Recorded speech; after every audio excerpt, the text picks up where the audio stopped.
Professor Mary O'Kane, who's the Chief Scientist in New South Wales in Australia. There you go. Thank you, Anne. And I'll actually start by saying I'm the Chief Scientist and Engineer. This is relevant to this particular talk. What I'm going to talk about is a crisis in the sense of a wicked problem that won't go away, and my colleagues from Australia, as in friends and Australians, we listened, Peter, is something that we see in the press almost every day, some talk about the coal seam gas matter. Why is it an issue? If you come from North America, you probably think we're just nuts. Maybe we are. Just trying to get that to move on. That one, thank you.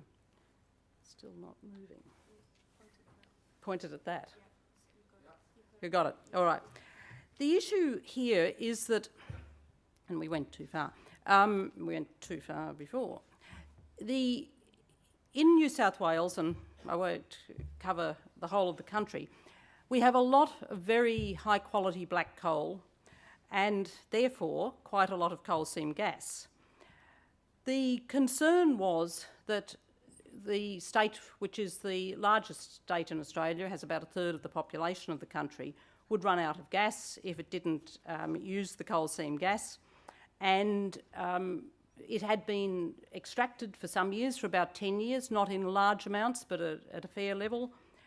But then suddenly, a couple of years ago, a whole set of groups came together, a most unusual alliance of environmental groups, farmers, that was particularly unusual, and concerned citizens who are particularly worried about the impacts of extracting coal seam gas.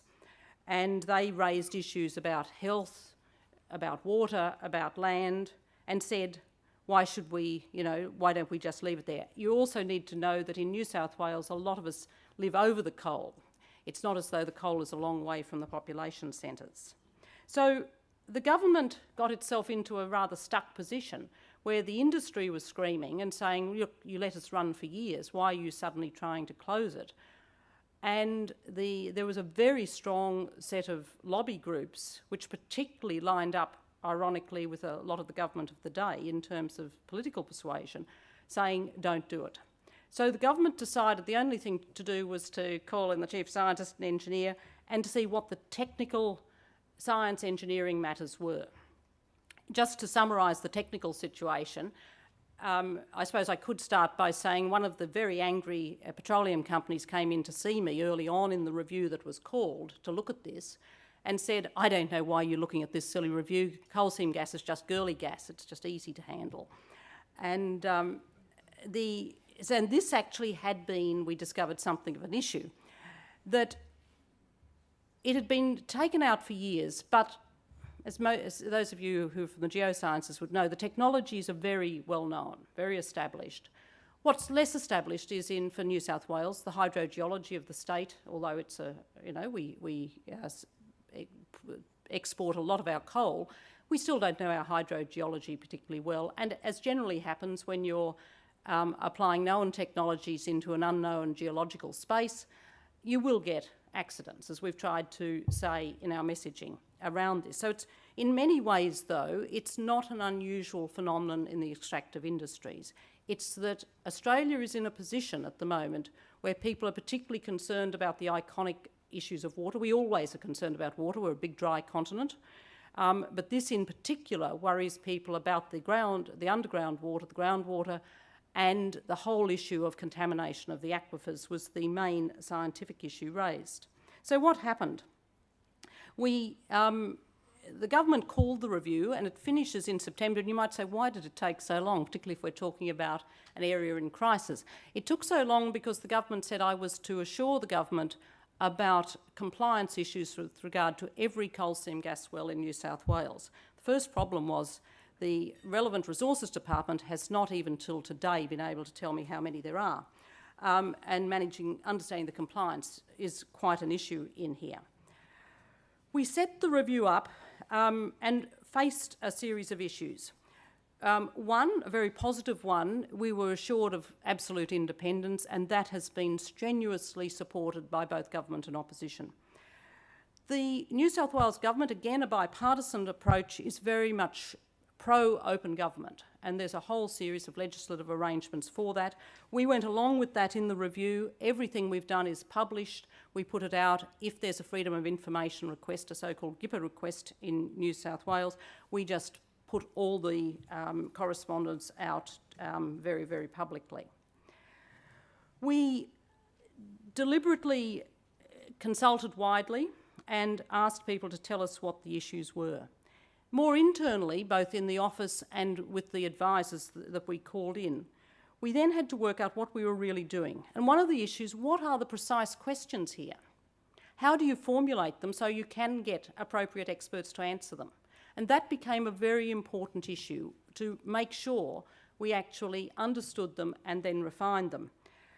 It was then, how do you get appropriate experts? We weren't going to do it all out of our own very small office, but it was how to find, and I like the term somebody used a bit earlier this afternoon about active scientists. We wanted active experts. We wanted people who were not conflicted if possible, but had enough understanding of industry, and this is where we called on a lot of the engineering departments, a lot of the geo departments, and we're not just in the state, but across Australia and across the world. And we've been very lucky to get opinions, and we deliberately, on most of the contentious issues that we'd very carefully refined the set of questions, we got multiple opinions, because there can be different shades of interpretation and different shades of expertise brought to bear. All of that is on the website and was published. And we looked wider than technically science and engineering. We looked into economic issues. Was the gas going to run out? Well, probably not, because there's a lot of gas in the rest of the country, but the price will probably go up enormously, and I won't go into why at the moment, but happy to answer it. The big things we discovered were, probably on to this one, was that at the top level, it was a lack of trust, above all. And it was particularly because the explorers in the industry had gone on to land without asking permission and really had upset the farmers. That's probably where the great upset started.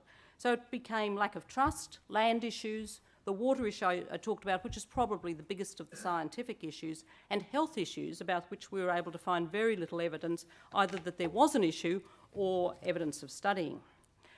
The underlying problems particularly were that in legislative terms, the coal seam gas area is under very complex structures of legislation, because like a lot of the extractive industries, it first of all comes under the petroleum legislation, but there's also the environmental legislation. Because it's a very distributed industry, it comes under the planning legislation.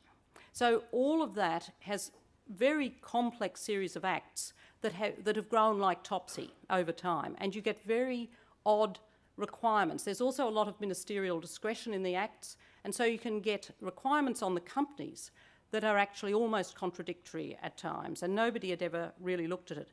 The other thing going on in New South Wales at the moment, there's the Independent Commission Against Corruption, which has been going for quite a long time, but is particularly active at the moment and has found against both sides of politics.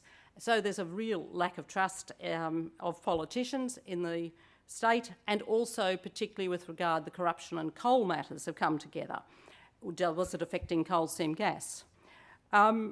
Compliance had been remarkably neglected. And I haven't released my findings on this in detail, but the Gurley gas issue comes in here. Very, very busy resources agencies this didn't possibly get the attention it needed because it was a complex legislation, it's multi-portfolio, there was a fair bit of pass the parcel, or not understanding who had primary carriage. That's never been spelt out. The previous speaker, I thought, brilliantly outlined the issue of data problems, and we too found that there wasn't a lot of easily accessible common data, and that you really do need to bring it together, and you need to be able to bring the citizen stuff together and the stuff from scientists and universities and so on. All extractive industries do have their downsides. There's a remarkable lack of understanding of that at the moment in Australia broadly, that even, solar panels, there's big downsides on it. We discovered in the financial area that the whole issue of insurance was underdone. And where governments can pull on the insurance industry, it can be very useful, because to get underwriting, you need a good insurance base. And technology is moving very, very quickly. And you need, in any legislative change, we're particularly getting monitoring technology moving, you need to be able to make sure that you can take advantages of the technology. So not surprisingly, in conclusion, our recommendations are very much to fix those issues. The review finishes shortly and the recommendations will be released, but particularly looking at a state data repository for the environment. So everything and all information from the companies, but all environmental information, and have it totally open. Fix the legislation, bring on new insurances, manage the communication, and keep the technical advice from the great scientists we've been able to bring in, the scientists, the engineers, the geos. How do you keep that active in helping us monitor particularly our water resources? Thank you.